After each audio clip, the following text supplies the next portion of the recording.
సన్నిధిలో మీరు చేసే ప్రతి ప్రార్థన పరలోకపు తండ్రి గొప్ప జవాబులు మనకు ఇస్తాడు. హల్లెలూయా. పరలోకపు తండ్రి మనకు జవాబులు ఇస్తాడు. యేసు ప్రభు కూడా మనకు చెప్పిన మాట ఏంటంటే, మీరు పరలోకపు తండ్రిని నా నామములో ఏవి అడుగుతారో అవి మీరు పొందుకుంటారు. పరలోకపు తండ్రి మీకు నిశ్చయముగా అనుగ్రహించును. నా నామంలో మీరు వేటిని అడుగుతారో అవి మీరు పొందుకుంటారు. కాబట్టి మీరు ఒక 30 నిమిషాలు ప్రార్థించే వాళ్ళు ఇంకొక గంట ప్రార్థన చేయండి. గంట ప్రార్థించే వాళ్ళు 2 గంటలకు మారిపోండి. నిజానికి దేవుని సన్నిధి సమాధానంతో కూడింది. హల్లెలూయా. సమాధానం అండి, నెమ్మది. లోకములో ఈరోజు నెమ్మది లేని వారెందరో ఉన్నారు. నెమ్మది లేదు, వారికి సమాధానము లేదు. అయితే ప్రియమైన దేవుని బిడ్డారా, మీ యొక్క లోపాలు, మీ యొక్క అవిధేయత ఎప్పుడైనా మీలో అది వచ్చినప్పుడు, ప్రభు హెచ్చరించినప్పుడు మీరు విధేయత చూపించండి. చాలు చాలు, అంతే. అక్కడ ఏం చేయాల్సిన అవసరం లేదు. మీరు నొచ్చుకొని ప్రార్థన ఆపేసే మనసు మనలో ఉంది అంటే, నొచ్చుకొని మార్పు చెందాలి. నొచ్చుకొని మనం ప్రార్థనలకు దూరం కాకూడదు. దేవుని సన్నిధికి వాక్యము చదవడానికి ఒక సహోదరి మా రామ్మ ప్రార్థనకి వెళ్దామంటే అంటది, మిమ్మల్ని ఎవరిని కాదులేండి, మీరు అమ్మ నన్నేమో అనుకొని కలవర పడిపోబాకండి. అదే ఆ కలవరమే సాతాను పుట్టించే కలవరం. మనలో సాతాను పుట్టించే కలవరం ఏంటంటే, నా గురించా ఎవరి గురించి వాక్యం ఉండదండి. దేవుని అందరూ నడవాలి అనేదే దేవుని యొక్క ఆశ. ఒకవేళ ఒక సహోదరిని పలానా చోటికి వెళ్దాం రండమ్మ ప్రార్థన కంటే, అక్కడ ఒక సేవకుడు ప్రశ్నించేవాడు అనుకోండి, అమ్మ నేను రాను, ఎందుకంటే మీ పాస్టరు ఇదిగో గోరింటాకు పెట్టుకుంటే అడుగుతాడు, లేకపోతే ఇదిగో నేను ఇలా ఉంటే అడుగుతాడు అంటే ఏం చెప్తున్నాం మనము సమాధానం? మనకు ప్రభువు ముఖ్యమా, లోకం ముఖ్యమా? లోకం కోసం ప్రభువుని విడిచిపెట్టేవారు మన మధ్యలో చాలా మంది ఉన్నారు. లోకం కోసం ప్రభువుని విడిచిపెట్టేవారు ఉన్నారు. వాళ్ళని చూసి మీరు విశ్వాసంలో కోల్పోవద్దు. అలాంటి వారు మన మధ్య ఉన్నారు. వాళ్ళు భక్తి చేస్తూ ఉంటారు, వీళ్ళు భక్తి చేస్తూ ఉంటారు. అయితే పైకి కాదు కదా భక్తి అని మనము లోకాన్ని ఇష్టపడతాం. అది కాదు, క్రమం అది కాదు. పైకి భక్తిగా ఉంటే కాదు కదా అని అనుకుని ఇటు లోకము ఇటు దేవుడు కలిపి వెళ్ళిపోతా ఉంటారు. అయితే నా ప్రియమైన ప్రభువుని ప్రేమించే వారితో నేను చెప్పే మాట ఏంటంటే, వాక్యాన్ని మీరు ప్రేమించండి. హల్లెలూయా.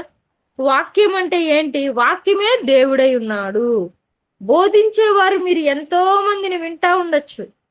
మనకు ఇది ఒకటి రైట్ అంటది, అది ఒకటి రైట్, మీరు చాలా కన్ఫ్యూజ్ అయిపోతారు. కన్ఫ్యూజ్ లో కూడా భక్తి చేయలేరు చాలా మంది.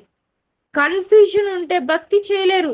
పరిశుద్ధాత్మ దేవుడు మనకు కన్ఫ్యూజన్ ఇవ్వడు, కన్ఫర్మేషన్ ఇస్తాడు. గుర్తుపెట్టుకోండి, కన్ఫర్మేషన్, నిర్ధారణ. వాక్యములో మనకు నిర్ధారణ ఉంది, కన్ఫర్మేషన్. కన్ఫ్యూజన్ అంటే మనల్ని అనుమానంలోకి నెట్టడం. అనుమానంలోకి రావు మనము. వాక్యం వింటే ఏమవ్వాలి? ఒక నిర్ధారణ, ఎస్ ఈ వాక్యం రైట్, ఈ వాక్యం కరెక్టే. సో వాక్యాన్ని మనం ఏం చేయాలంటే ప్రేమించాలి. వాక్యమే దేవుడై ఉన్నాడు, వాక్యమే దేవుడై ఉన్నాడు.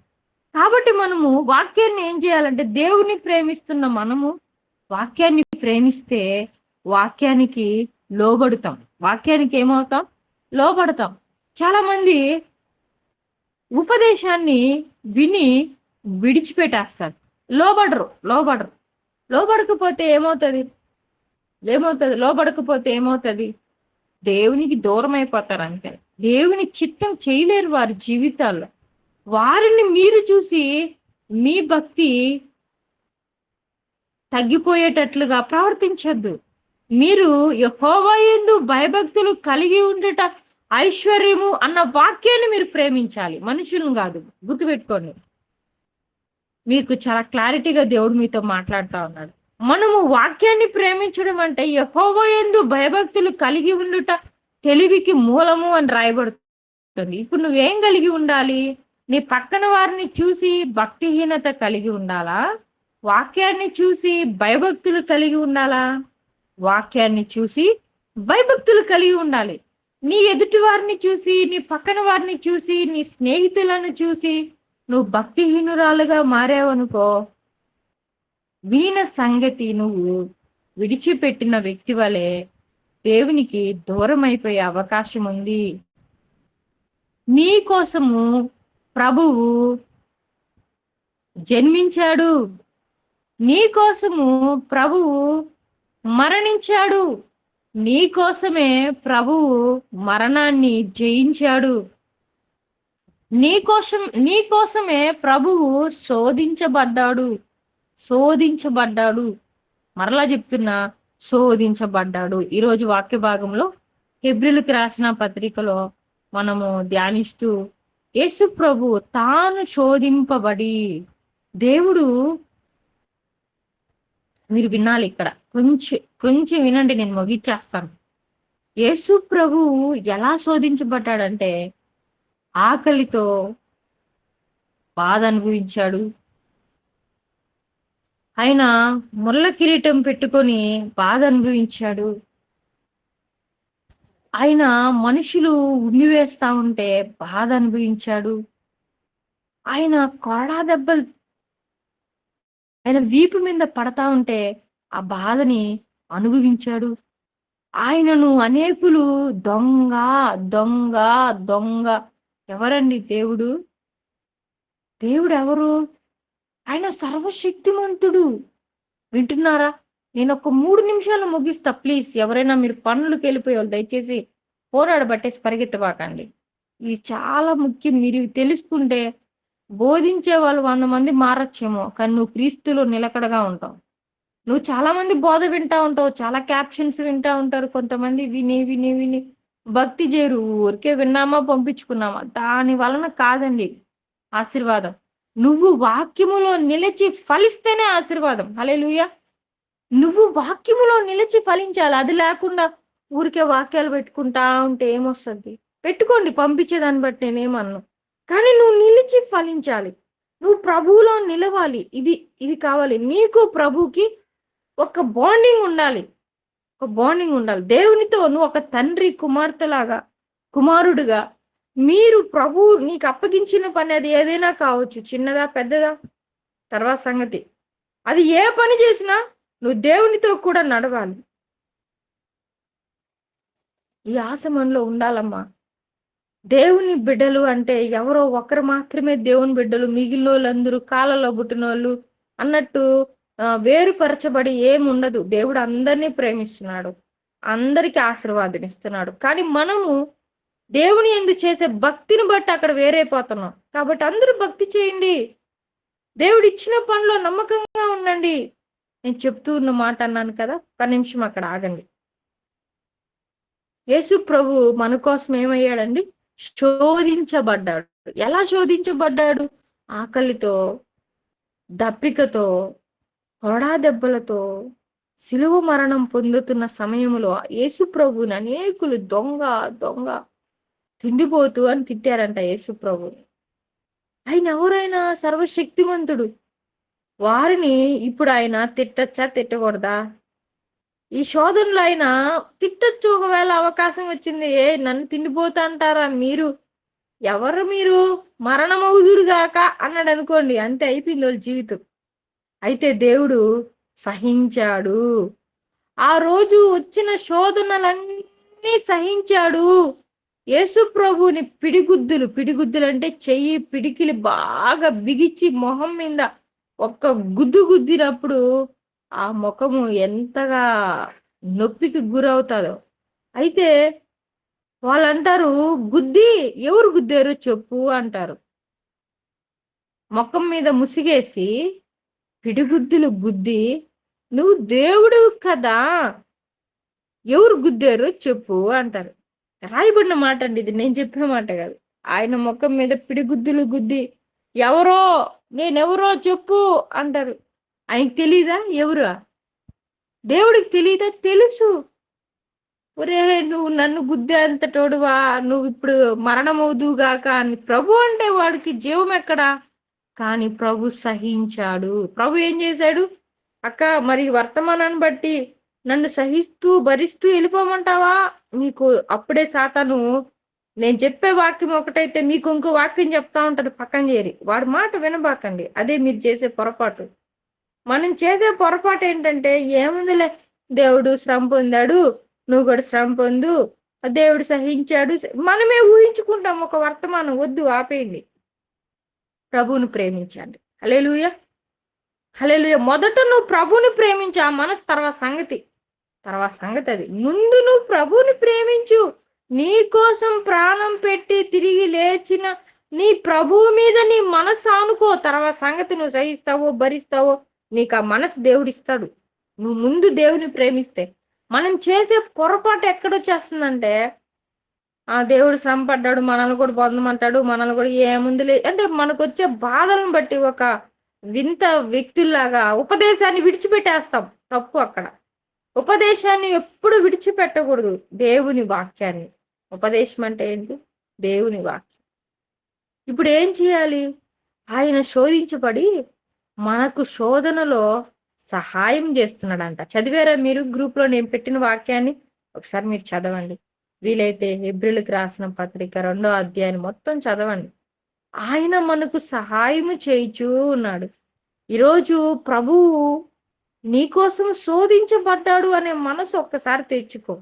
అది నేను ఆగమనడానికి కారణం ఏంటంటే, ఆయన నీ కోసం శోధించబడ్డాడు, నీ కోసం శ్రమ అనుభవించాడు, నీ కోసం బాధ అనుభవించాడు, నీ కోసం ఉమ్మి వేయించుకున్నాడు. ఆ విషయాన్ని మనం తలపోసుకోవాలి. దేవుడు ఆయన నరుడు కాదండి, నరుడు కాదు, ఆయన దేవుడు. సర్వలోకాన్ని ఆయన వేలుతో అంటే చేతి బొటన వేలుతో ఆయన శాసించగలిగిన శక్తివంతుడు. ఆయన ఒట్టివాడేం కాదు. ఆయన శాసించగలడు ఏదైనా కూడా. తెలుసా అండి? దేవుని చేతి వ్రేలు. బైబిల్ చదివేవాళ్ళు ఎప్పుడైనా చదివారా? ఎప్పుడైనా పదం మీకు కనబడిందా? ఎన్ని దగ్గరలో ఉంటుందో ఆయన చేతి వ్రేలు. చెయ్యి బాహు మనము ధ్యానం చేసుకున్నాం గడిచిన దినాల్లో. వాక్యం ఇంకా లోతుందండి. ధన నిధి లాంటిది అది.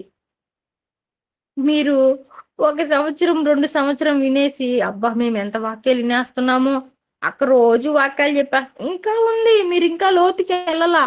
మీరు పైనే ఉన్నారు. ఇంకా పై నీళ్ళు దోసుకుంటున్నారు. నిజమండి, వాక్యం చాలా ఉంది. నాశ అదే, మీరు క్రీస్తులో వేరుపారాలి, మీరు క్రీస్తులో మీరు ఫలించాలి అని నేను అనుదినము అయితే మీరు అంగీకరిస్తా ఉంటే దేవుడు ఇంకా మీతో మాట్లాడతాడు. ఇంకా ఉన్నాయి లోతైన వాక్యాలు. ఆగిపోలా ఎక్కడికి. నేను నేర్చుకుందే ఇంకా ఉంది మీకు చెప్పాల్సినవి. ఇంకా నేను నేర్చుకోవాల్సింది ఇంకా ఉంది. నాకు ఇంకా ఉంది నేను నేర్చుకోవాల్సింది. దేవుని సన్నిధిలో వాక్యాలు జీవజల నది లాంటివండి. అవి ఎంత తాగినా ఊరుతూనే ఉంటాయి. హల్లెలూయా, హల్లెలూయా చెప్పండి ఒక్కసారి. దేవునికి స్తోత్రం చెప్పండి. దేవానికి స్తోత్రం. నిజమే, నేను ఆ వాక్యాన్ని ఇంకా వినాలయ్యా. నా బ్రతుకు దినాల్లో ప్రభువుని నేను ఆరాధించే వ్యక్తిగా ఉండాలయ్యా. క్రీస్తు కోసం నేను బ్రతకాలి.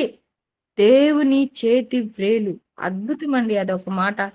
ఆయన వేలితో శాసించగలిగిన వాడు, ఆయన వేలితో భూమిని నిలబెట్టగలిగిన వాడు నీకోసం నా కోసం శోధించబడ్డాడు.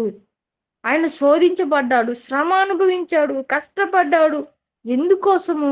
నిన్ను మరణము నుండి తప్పించడానికి మాత్రమే. ఇంత ప్రభు చేస్తే మనం ఏం చేస్తుంటాం? నిజంగా చాలా దేవునికి ఇష్టం లేని వ్యక్తులుగా మారిపోయి, ఆ పాపానికి బానిసలయ్యి, ఆ మరణానికి మనము యోగ్యులుగా నిలబడిపోతాం. మరణానికి కాదు మనల్ని ప్రభు పిలుచుకునింది, జీవింప చేయడానికి. హల్లెలూయా. ఈ లోకంలో మనం మరణిస్తే ప్రభు రాజ్యానికి వెళ్ళడానికే ప్రభు మనల్ని పిలుచుకున్నాడు. ఎంత గొప్ప దేవుడు కదా! మన ఎడల ఎంత ప్రణాళిక ఉందో కదా దేవుడికి. కాబట్టి యేసు ప్రభు నీ కోసం పుట్టాడు, నీ కోసమే మరణించాడు, నీ కోసమే మరణాన్ని జయించాడు. నిన్ను కూడా మరణము నుండి విడిపించడానికి. హల్లెలూయా.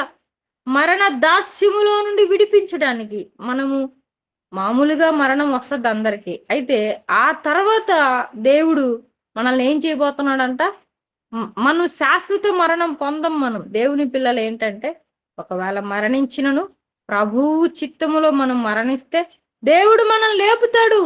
ఆత్మ, నిన్నటి దినాన్ని చెప్పుకున్నాం దాని గురించి. శరీరానికి కొంత లైఫ్ టైం ఉంటది, 50, 60, 70. అయితే ఆత్మకు లైఫ్ టైం లేదు, శాశ్వత కాలం అంతే. శరీరానికి లైఫ్ టైం ఉంటది. ఒక 70 అయిన తర్వాత మన ముఖాలు మనము అద్దంలో చూసుకుంటే మారిపోయి ఉంటాం. ముందున్న ముఖం వేరు, 70 సంవత్సరాలకి దాని లైఫ్ టైం అయిపోయి మొత్తము ముడుచుకుపోతుంది.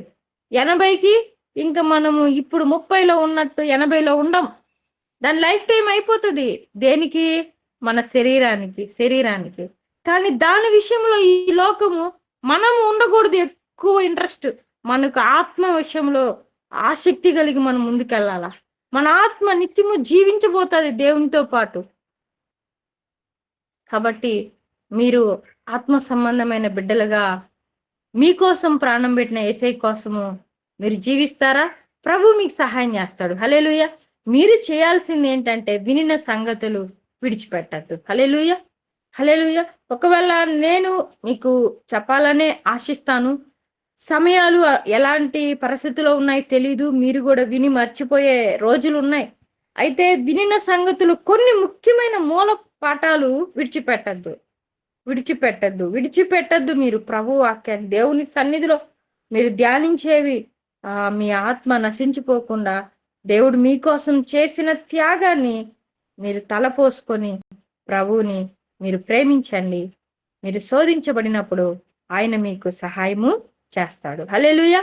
మీరు శోధనలో ఉన్నప్పుడు ఒక్కసారి మీ చెయ్యెత్తి, ప్రభువా ఈ శోధన నుండి నన్ను తప్పించు అని ఒక్క చిన్న మొర పెట్టండి. దేవుడు మీకు తప్పకుండా సహాయము చేస్తాడు. కళ్ళు మూసుకుందామా, ప్రార్థన చేద్దామా. దేవా, నన్ను శోధనలో నుండి తప్పించు అని ఒక చిన్న ప్రార్థన మీరు అందరూ చేయండి. నిన్ను ప్రేమించే ప్రభు నీకు శోధనలో నుండి నిన్ను తప్పిస్తాడంట ప్రభు. చాలా మంది శోధన అంటే భయపడిపోతారు, ప్రభువే సహాయం చేస్తాడు. నేను విన్న వాక్యము అంటే చెబుతూ ఉన్నా, అపవాది శోధిస్తాడు. ఆ దినాల్లో అలాంటివి ఎక్కువ చెప్తా ఉండేవాళ్ళు. వాక్యం నేను చదివితే వాక్యం ఏముందంటే, శోధన సహించువాడు ధన్యుడు. అలాగే ఆయన శోధించబడి మనకు సహాయం చేయుచున్నాడు. చూడండి, వాక్యం చదవడం వల్ల ఎంత మేలు కలిగిందో మనకు. చదవకపోతే మనం ఏమనుకుంటాం, మన పక్కన వాళ్ళు చెప్పే మాటలని, అమ్మ అపవాది శోధిస్తాడు, అదే ఇక మనం అక్కడే నిలిచిపోయి ఉంటాం ఎప్పుడో. అందుకే వాక్యాన్ని ప్రేమించండి. హల్లెలూయా, హల్లెలూయా. వాక్యాన్ని ప్రేమించండి. వాక్యము మీకు దేవుడు సహాయం చేస్తాడు, అంతే. అదే అక్కడ వరకు గుర్తుపెట్టుకోండి. నువ్వు శోధనలో పడిపోకుండా మెలకువ కలిగి ప్రార్థన చేయి. ఇది నువ్వు చేయాల్సింది. మెలకువ కలిగి ఉండాలి, దేవుడు సహాయము చేస్తాడు.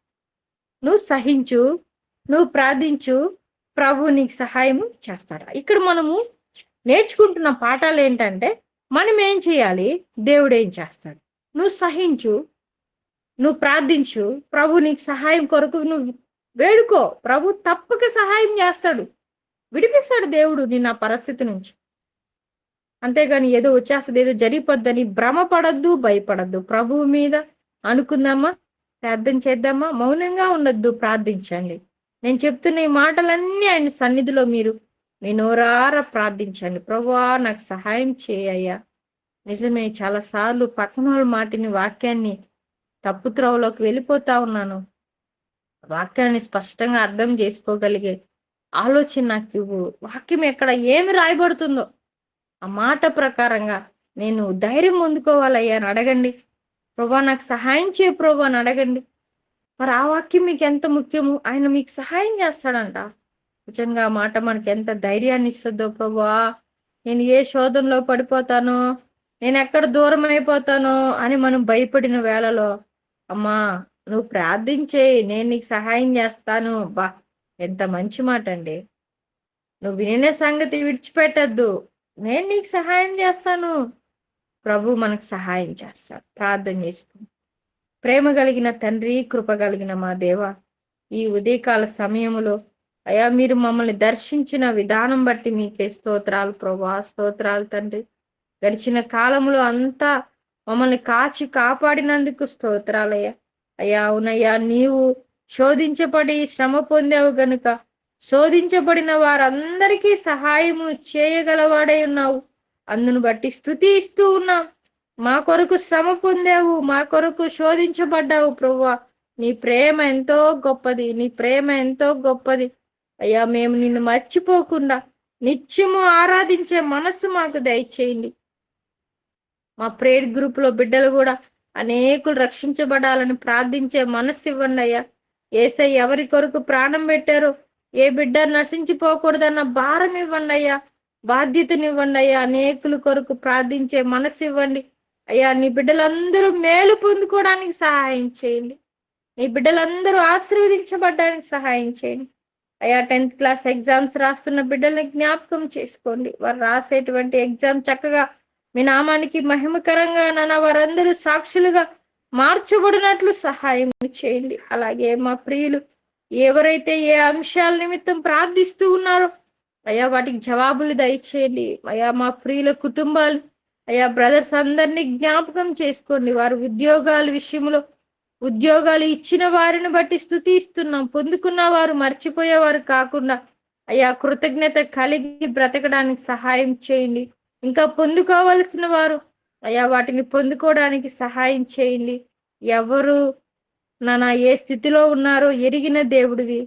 ప్రతి ఒక్కరూ కృతజ్ఞత కలిగి నిన్ను ఆరాధన చేయడానికి సహాయం చేయండి అయ్యా. శరీరం సంతోషం కొరకు ప్రార్థనలకు వెళ్ళడం కాదు గాని ఆత్మలో సరి చేసుకుంటూ సంతోషిస్తూ నిన్ను అయ్యా ప్రేమించే బిడ్డలుగా అయ్యా, నిన్ను గణపరిచే బిడ్డలుగా ప్రతి ఒక్కరూ అయ్యా ఉండడానికి సహాయం చేయండి, సహాయం చేయండి అయ్యా. ఏ బిడ్డ వినిన సంగతులు అయ్యా విడిచిపెట్టకుండా సహాయం చేయండి అయ్యా, సహాయం చేయండి అయ్యా. ప్రతి బిడ్డల్ని దీవించండి అయ్యా, సహాయం చేయండి. ప్రతి బిడ్డ కుటుంబాన్ని ఆశీర్వదించండి అయ్యా. అయ్యా ఈ ఉదయకాల ప్రార్థనలో పాల్గొంటున్న ప్రతి కుటుంబాన్ని జ్ఞాపకం చేసుకోండి. అలాగే నెట్ ప్రాబ్లమ్స్ రాకుండా సహాయం చేయండి నాన్న. అలాగే నా తండ్రి యుద్ధాల నుండి నీ ప్రజల్ని తప్పించండి అయ్యా. యుద్ధాల సమయాలలో అయ్యా మేము నీ వైపు చూస్తూ ఉన్నాం. నీ ప్రజలకు క్షేమాన్ని దయచేయండి అయ్యా. అధికారులకు మంచి ఆలోచన దయచేయండి అయ్యా. ఒకరినొకరు నాశనం చేసుకునే ఆ చెడ్డ మనసు ఎంతి కాలంలో కడవరి దినాల్లో అయ్యా యుద్ధాలు వచ్చినప్పుడు దేవుని రాకడ సమీపంగా ఉందని జ్ఞాపకం చేసుకోమని మీరు తెలియచేసినట్లు ప్రభా ప్రతి ఒక్క బిడ్డ నీ రాకడకు సిద్ధపడడానికి సహాయం చేయండి.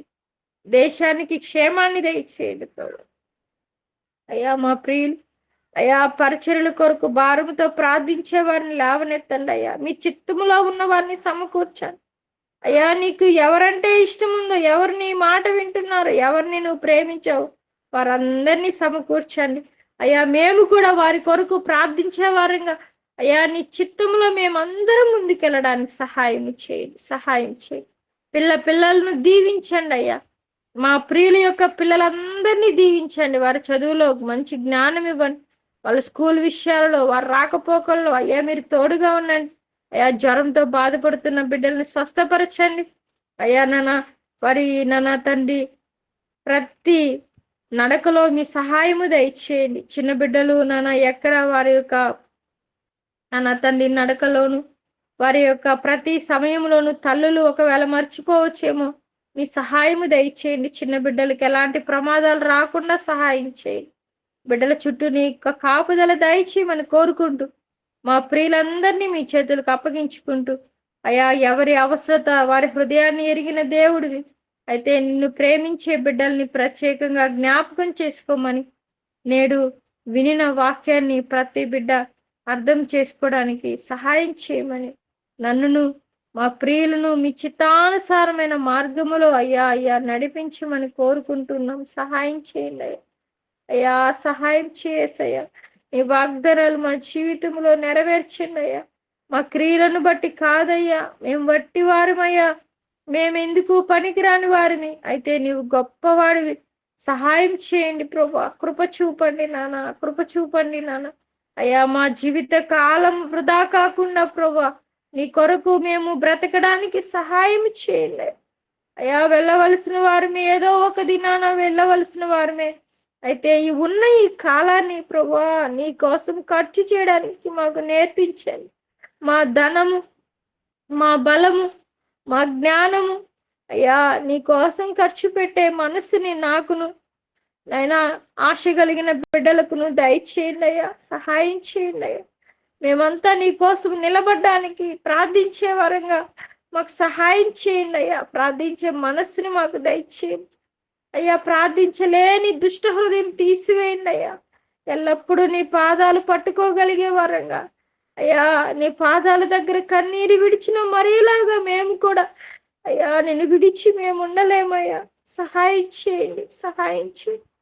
నువ్వు మా కోసం ఎంతో శ్రమ అనుభవించావు, ఎంతో బాధ అనుభవించావు అయ్యా. మేము లెక్కలేనట్టు బ్రతికే వరం కాకుండా అయ్యా నీవు మాకు ఏదైతే బోధిస్తూ ఉన్నావో, పరిశుద్ధ గ్రంథములో ఏదైతే రాసి ఉంచావో దాన్ని మేము అనుసరించడానికి మమ్మల్ని అందరినీ ఉదయకాలమున మీరు సిద్ధపరచమని, బలపరచమని పరిశుద్ధాత్మ సహాయం మాకందరికీ దయచేయమని కోరుకుంటూ యేసుక్రీస్తు పరిశుద్ధ నామములో ప్రార్థించి అడిగి బ్రతిమలాడి వేడుకొనుచున్నాను తండ్రి, ఆమేన్.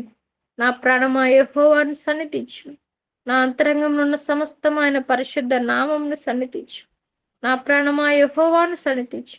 ఆయన చేసిన ఉపకారములో దేనిని మరొకము. ఆమేన్.